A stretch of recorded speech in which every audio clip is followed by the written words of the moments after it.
बालेश्वर सहरर आखपाख अंचल वर्तमान गो माफिया एवं निशा कारोबार करुथिबा युवकों दौरात्म्य बढ़िबारे लागिछि।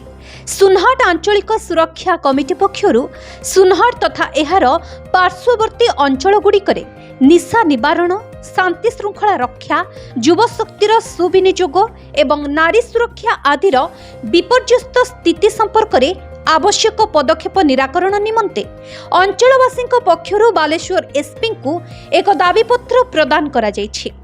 विभिन्न अंचलर नारी एवं विशेषकरी स्कूल कॉलेज जीवा समय रे झियो पिला माने घर बाहर को बाहरिबाकू असुरक्षित मने करुछंती।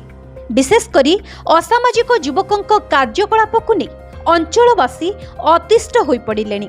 सुनहट ग्राम रे संप्रति उपस्थिति रे रही आसुथिबा शकुंतला सरकारी उच्च विद्यालय छात्र छात्री माने घर को जीवा आसिबा करुथिबा बेले समय समय रे असामाजिक युवक माने आतंकराज खटाई चलीछंती। तेबे आगको पार्वणर ऋतु थिबारु असामाजिक युवकों विरुद्ध रे दृढ़ कार्यानुष्ठान ग्रहण करिबा पई ग्रामवासी माने दाबी करिछंती। आम आज एसपी को यही दाबीपत्र देवाई आसीलु जे आम अंचल विगत 3-4 वर्ष है उपद्रव मानकर उपद्रव भी बढ़ी जाइए।